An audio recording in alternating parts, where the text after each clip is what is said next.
अस्सलाम वालेकुम रहमतुल्लाह। एक्चुअली बहुत सारे स्टूडेंट्स ने मुझे मैसेज किया कि post Keynesian theories of demand for money पे लेक्चर दीजिए सर। तो आज मैंने जो टॉपिक चुना है that is Baumol's inventory approach, Baumol's theory of demand for money, post Keynesian theory. Keynes के बाद ये थ्योरीज दो आ गई, बेमोल और टॉबिन की। तो आज मैंने जो सिलेक्ट की है वो है बेमोल की। सबसे पहले मैं आपको बता दूं कि जो बेमोल है he tried to overcome the shortcomings of transaction demand for money of Keynes।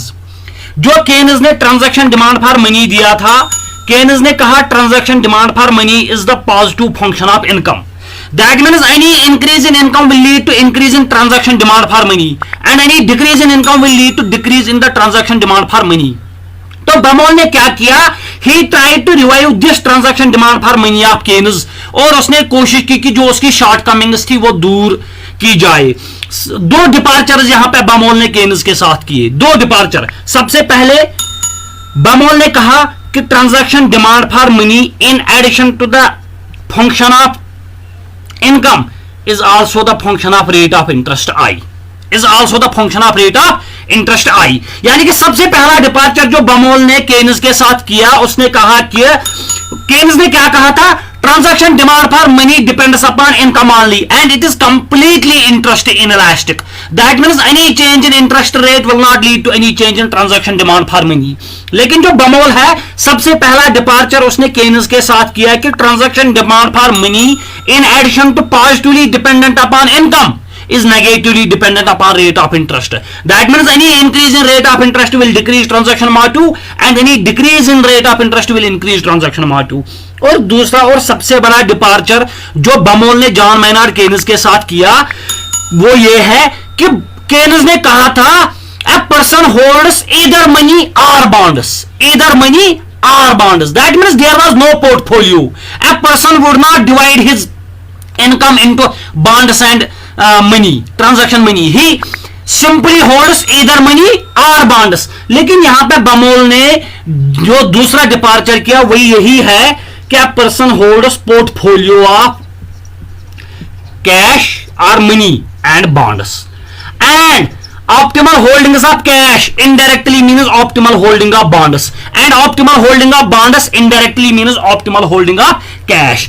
That means जो बेमोल है he tried to revive the transaction demand for money of Keynes and he tried to overcome its shortcomings। और दो points पे जहां उसने Keynes के साथ departure किया, पहला पॉइंट यह था कि in addition to dependent upon income transaction demand for money is also dependent upon rate of interest and a person holds a portfolio of cash and bonds। That means wealth of any individual H is held between money plus bonds। That means जो तमाम wealth एक individual H की है, he divides it into money, money of H and bonds of H। Now what is money? Money is currency, cash plus demand deposits, all those deposits which a person can withdraw at demand। यु आराम सान demands पे हेक करित either in the form of cheques और ATMs। यानी कि अत मज कहीं सह डिपॉजिट जो फिक्सड या time deposit. That means money supply में जी चीज currency plus demand deposits. Now bonds, bond is any entity on which there is fixed rate of interest, on which there is fixed rate of interest। That fixed rate of interest is called coupon rate of interest। That means यहां पे हम कह सकते हैं कि जो तमाम wealth individual की है he holds it between money and bonds। और जो मनी है उसमें आता है कैश प्लस डिमांड डिपॉजिट्स। और जो बॉन्ड्स है any entity is a bond on which there is fixed rate of interest and that fixed rate of interest is called coupon rate of interest। Now see, यहां पर बेमोल ने एक interesting बात बोली, उसने कहा कि देयर इज ट्रेड ऑफ। अब ये मनी और बॉन्ड्स रखता है but there is trade off. Why? See money, अगर मैंने मनी रखा there is cost on both money and bonds. यानी कि जो बंदा मनी और बॉन्ड्स रखता है दोनों पे इसको कास्ट्स आ जाते हैं। What are the costs? Cost on holding money is interest forgone. That means the cost of holding cash is the interest foregone। that I could have earned by converting that money into bonds. That means अगर मैंने cash रखा, money रखा, transaction motive रखा, उस पर मुझे cast आता है interest that I let go, interest that I forgo, क्योंकि अगर मैं वही कैश बॉन्ड्स में रखता I could have earned the rate of interest, and जो वो मैं इंटरेस्ट छोड़ देता हूं by keeping that money in my pocket, that is cost on holding money, or that is the cost on transaction motive, that means interest foregone. Now there is also cost on bonds. Now there is also cost on bonds. What is that? Brokerage fee. Brokerage fee. That means जब मैं bond रखता हूं, every time I have to go to bank to convert that bond into money, I incur a cost. That cost is called brokerage fee. Yen साथ तब Banks पे गसु to convert bond into cash, because when I am short of money I have to convert bond into cash. I incur some sort of costs in the form of transportation costs, other inconvenient costs. उन costs को मैं कहता हूं brokerage fee. That means there is cost on both the holdings. Whereas on money the cost is interest foregone, the cost on holding bonds is brokerage fee. Now there is a trade-off. There is a trade-off. Why? Suppose money increased, that means cash increased, that means brokerage fee will decrease naturally, but interest foregone will increase. That means I will decrease one cost at the cost of another. Now if I increase bonds, I convert some of the money into bonds, I am decreasing interest foregone costs, but I am increasing brokerage fee costs. That means there is trade-off between the two costs. If I decide to decrease one cost, it is at the cost of another. Any decrease in brokerage fee costs will lead to increase in interest foregone costs, because I have to convert bonds into money. Any decrease in interest foregone costs will increase brokerage fee costs, because I have to convert money into bonds. Now see, if for example interest foregone is greater than brokerage fee, that means the cost on money, the cost on holding money is greater than cost on holding bonds. दोनों पे costs है, but cost on holding money is greater than cost on holding bonds. This time bonds will be preferred, and I will convert some of the cash into bonds. I will convert some of the cash into bonds. That means यहाँ पे मेरी optimal holding नहीं होगी, because it is profitable for me. My cost will be minimized if I convert some of the cash into bonds, because the cost on bonds is less than cost on cash. Likewise, if brokerage fee is greater than interest foregone, this time I will convert some of the bonds into cash, because the cost on bonds is greater than cost on cash, because my sole aim is the minimization of cost. I will act as a rational person. I will try to minimize my total costs. I will incur costs on both, but I will try to minimize my costs. And if brokerage fee is greater than interest foregone, so it is profitable for me to convert some of the bonds into cash.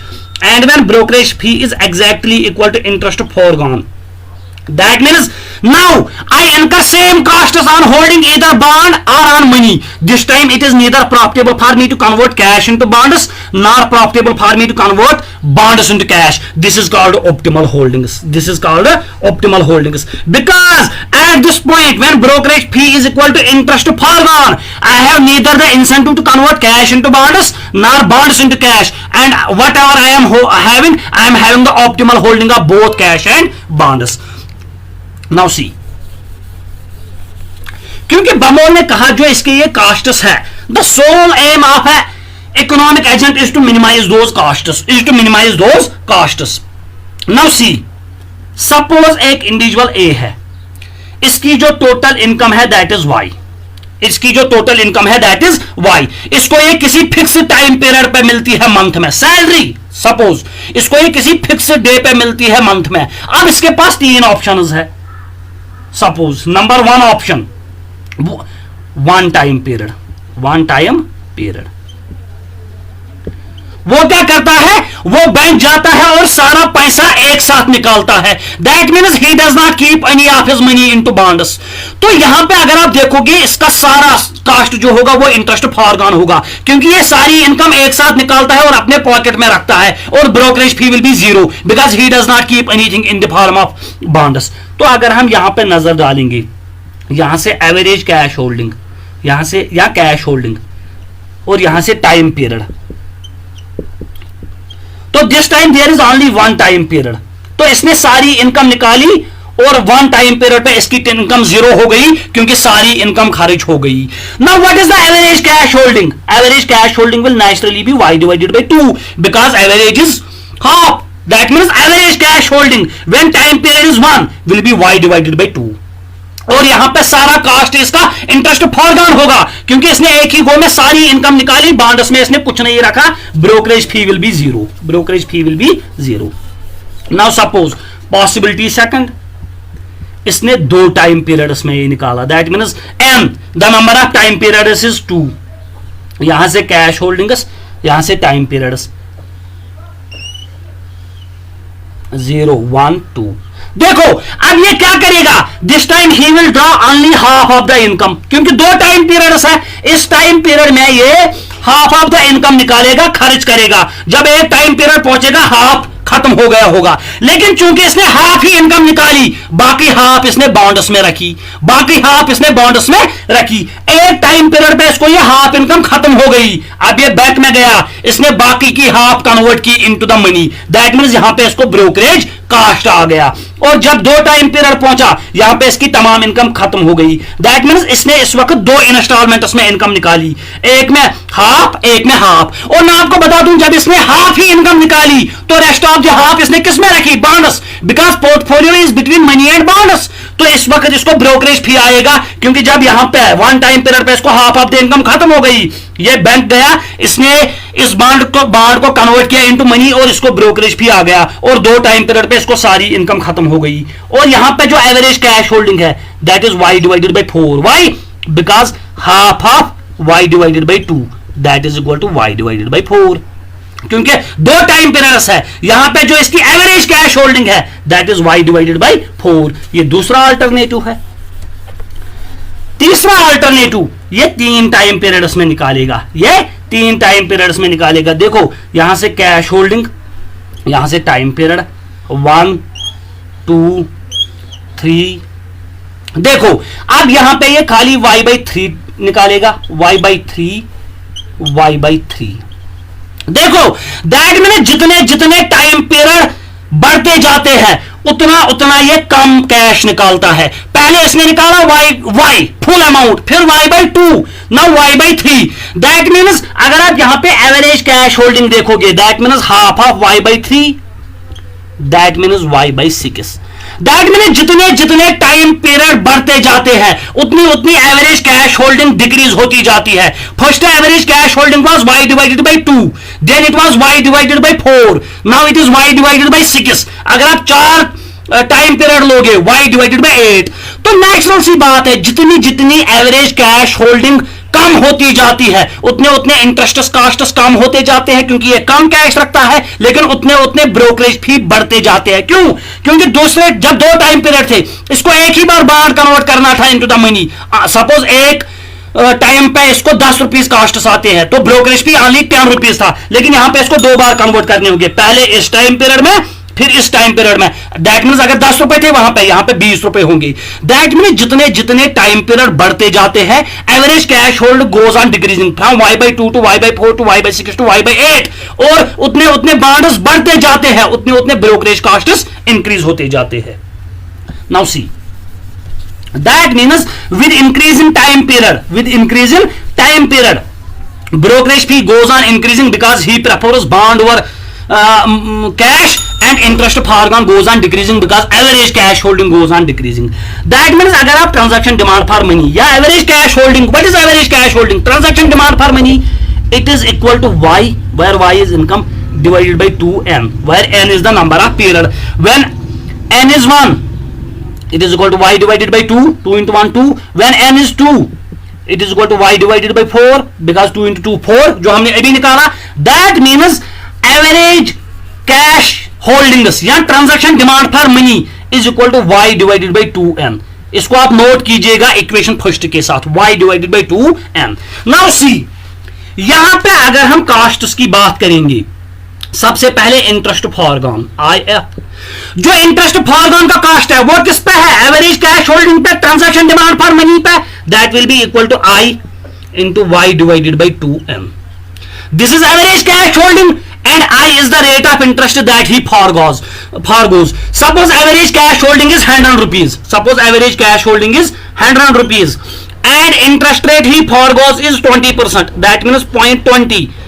0.20. This means 20 rupees. That means interest cost is 20 rupees. That means interest cost हम simply दिखा सकते हैं average cash holding is transaction demand for money into the interest rate that he forgoes on that cash. Now see, brokerage fee. Broker, और अगर आप यहां पे देखोगे interest foregone is inversely related with time period, because जितना time period बढ़ता जाएगा उतने बॉन्ड्स बढ़ते जाएंगे, एवरेज कैश होल्ड डिक्रीज होती जाएगी और इंटरेस्ट फॉरगॉन डिक्रीज होती जाएगी. Now brokerage fee it is equal to F into N, where F is brokerage fee on one bond. Brokerage F is the brokerage fee on one bond. जब हम एक bond को convert करते हैं into the money, this F is the cost of that and N is the total number of time periods. That means total number of bonds converted into the money. That means it will be directly dependent upon time period, क्योंकि जितना जितना time period बढ़ते जाएंगे उतना उतना bonds बढ़ते जाएंगे, उतना उतना ब्रोकरेज फी बढ़ता जाएगा. नाउ सी, यहां पे एक इंटरेस्टिंग सी बात. नाउ टोटल कॉस्ट अगर आप देखोगे, total cost will be equal to I y divided by 2n. That means interest foregone plus fn. That means brokerage fee. This will be the total cost equation. Total cost. This is costs on cash. This is costs on bonds. Brokerage fee. Total brokerage fee. Total interest foregone. Now what will be the aim of this person? इस person का aim जो होगा that will be to minimise costs. That will be to minimise costs, क्योंकि rationality he will try to minimise his costs. That means हम इसका marginal cost निकालेंगे, del T C divide by del N. वो बन जाएगा minus I Y divided by 2n square. हो इसकी differentiation है, ये माइनस जाएगा, आई वाई वैसे ही रह जाएगा, डिवाइडेड बाई इसको स्क्वायर हो जाएगा 2n स्क्वायर प्लस एफ, क्योंकि n बाहर निकलेगा. We are differentiating with respect to n is equal to 0. मैंने क्यों इसको सेट किया इक्वल टू 0? क्योंकि इकोनॉमिक्स में या मैथमेटिक्स में जब भी हमें कोई फंक्शन ऑप्टिमाइज करनी होगी, चाहे मैक्सिमाइज या minimise, we have to set first derivative equal to 0. Why? Change in total cost due to change in N time period. This is marginal cost. जहां पे मार्जिनल कॉस्ट 0 होगा, टोटल कॉस्ट मिनिमम होगा. Why? When marginal cost is negative, total cost will go on decreasing. That means we have not reached minimum yet. When marginal cost is positive, total cost will go on increasing. That means when marginal cost is 0, total cost is minimum. तो अब हमने ये marginal cost निकाला, हम इसको set करेंगे equal to 0. Why? Because our aim is to minimize costs. Our aim is to minimize costs. तो equation को मैं ऐसे भी लिख सकता हूं, f is equal to I y divided by 2n square. क्योंकि ये यहां पे माइनस है, इसको मैंने राइट हैंड साइड में लिया तो ये प्लस बन जाएगा, ये प्लस बन जाएगा. सिंपल सा मैथमेटिक्स है. Now see, that means N square, ये एन स्क्वायर यहां पे डिवाइड है, अगर मैं इसको यहां ले जाऊंगा ये मल्टीप्लाई हो जाएगा, equal to I Y divided by 2f. मैंने कुछ नहीं किया, मैंने टर्म्स इंटरचेंज की. f को मैंने यहां लिया, एन स्क्वायर को मैंने यहां लिया. This terms out to be equal to this. Now n will be equal to under root of I y divided by 2f. n का जो स्क्वायर है इसको मैंने यहां लिया, ये अंडर रूट बन गया I y divided by 2f. Now सी, अगर आप वो पहली इक्वेशन याद करोगे, हमारी पहली इक्वेशन थी transaction demand for money is equal to y divided by 2n. Insert this equation second into equation first. n के बदले इसको इंसर्ट कीजिए. That means transaction demand for money will be equal to y divided by 2. n के बदले मैं ये लिखूंगा I y divided by 2f. इसको मैं थोड़ा सा रीअरेंज कर सकता हूं. ट्रांजैक्शन डिमांड फॉर मनी को मैं ऐसे भी लिख सकता हूं, under root of y square into 2f divided by I y into 2 square. देखो यहां पे आप कंफ्यूज मत हो, मैंने n के बदले इसको इंसर्ट किया और ये आ गया. देखो अब मैंने इसको थोड़ा रीअरेंज किया. क्यों? 2f यहां पे डिवाइड है, अगर मैं इसको ऊपर ले जाऊंगा ये मल्टीप्लाई बन जाएगा y इंटू 2f. लेकिन देखो अब मैंने सबको रूट में लाया, y स्क्वायर, स्क्वायर और रूट कैंसल, y रह जाता है. इसी तरीके से 2 भी रूट में, सिर्फ देखो ये दोनों रूट में थे, ये दोनों रूट में थे, इसको मैंने उल्टा पलट किया, 2f को ऊपर लिया, आई वाई नीचे रहा. अब मैंने y और 2 को भी रूट में लाया, y square 2 square, because square and root goes y and 2. नाउ सी, अगर मैं इसको थोड़ा सा रीअरेंज करके देखूंगा इस इक्वेशन को, अब थोड़ा सा rearrange, that means transaction demand for money will be equal to under root of YF divided by 2I. देखो क्यों, ऊपर y स्क्वायर नीचे y, 1y गोज y रह जाएगा f, नीचे 2 स्क्वायर ऊपर 2, ऊपर का 2 कैंसर, नीचे एक 2 रह जाएगा 2I. दैट मीन जो मेरी फाइनल इक्वेशन निकलेगी that will be equal to transaction demand for money जो मेरी निकलेगी that will be equal to under root of YF divided by 2I. इसी को तो बोलते हैं ना बर्नौलीज स्क्वायर रूट फार्मूला. और अगर आप यहां पे देखोगे del TD change in transaction demand for money due to change in income is greater than 0, क्योंकि Y ऊपर है, that means there is positive relationship between transaction demand for money and income. There is positive relationship between transaction demand for money and income. Likewise, del TD divided by del F is greater than 0. That means F के साथ भी इसकी relationship positive है. जितना brokerage, what is brokerage fee, जितना brokerage fee ज्यादा होगा, bonds will not be preferred, we will like to keep transaction demand for money. That means इसके साथ भी पॉजिटिव रिलेशनशिप है. del TD divide by del I, interest rate के साथ divide में है less than 0. That means any increase in interest rate will decrease transaction demand for money and any decrease in interest rate will increase transaction demand for money. That means जो पहले point पे Bernoulli ने केनेस के साथ departure किया था, he was successful in showing that transaction demand for money in addition to the positive function of income is also the negative function of rate of interest. जहां पे उसने केनेस के साथ डिपार्चर किया था, जहां पे उसने केनेस को इंप्रूव करने की कोशिश की थी कि transaction demand for money does not depend upon, that means Bernoulli के मॉडल में ये 3 वेरिएबल्स पे डिपेंडेंट है, income positively, brokerage fee positively and interest rate negatively. Now सी, अगर हम थोड़ा सा डायग्रामेटिकली दिखाएंगे, यहां से मैं लेता हूं टोटल कॉस्ट्स, यहां से मैं लेता हूं, जितना जितना मैं यहां की ओर बढ़ूंगा मनी बढ़ता है, बॉन्ड्स बढ़ते हैं, जितना जितना मैं यहां की ओर बढ़ता हूं मनी बढ़ता है. एक्चुअली यहां से मैं टाइम पीरियड लेता हूं M. अब जितने जितने टाइम पीरियड बढ़ते हैं बॉन्ड्स बढ़ते हैं, so as I go like this bonds increase, as I go this time period decreases, average cash holdings increase. M is the time period जो हमने पिछले इक्वेशन में देखा. जितना जितना टाइम पीरियड बढ़ता है average cash holding goes on decreasing and bonds goes on increasing. That is why जितना जितना टाइम पीरियड बढ़ेगा bonds goes on increasing and money goes on decreasing. Likewise जितना जितना मैं यहां बढ़ूंगा money goes on decreasing. Now see, this is I y divided by 2n. Interest forgone, क्योंकि जितना जितना टाइम पीरियड बढ़ेगा उतने उतने एवरेज कैश होल्डिंग डिक्रीज होती जाएगी, उतना उतना इंटरेस्ट फॉरगॉन डिक्रीज होता जाएगा. Now this is brokerage fee BF, क्योंकि जितना जितना टाइम पीरियड बढ़ता जाएगा बॉन्ड्स बढ़ते जाएंगे और ब्रोकरेज फी बढ़ता जाएगा. Where are they equal? Intersect A. That means brokerage fee is exactly equal to interest foregone, जो मैंने पहले कहा था, average holdings. That means if my total income, total wealth is OX, if my total wealth is OX, out of that OX, जितना जितना मैं यहां बढ़ता हूं bonds, that means ON is bonds. जितना जितना मैं यहां बढ़ता हूं NX is money, NX is money. और यहां पे ऑप्टिमल होल्डिंग है. I have neither the incentive to convert money into bonds nor incentive to convert bonds into money because brokerage fees exactly equal to interest forgone. और अगर आप ऊपर देखोगे total cast यहां पे मिनिमम होगा. Why? Before a decrease in cost is greater than increase in cost, so total cost will go on decreasing. After a increase in cost is greater than decrease in cost, so total cost will go on increasing. So it is only at the point where brokerage fees exactly equal to the interest forgone, total cost is minimum. That means इसकी जो objective function थी minimisation of cast वो भी पूरी हो गई. और जो ऑप्टिमल होल्डिंग है that means total wealth OX is divided ON is bonds, क्योंकि जितना जितना हम यहां चलते हैं बॉन्ड्स होता है, एंड NX इज मनी, क्योंकि जितना जितना हम यहां चलते हैं दैट इज मनी.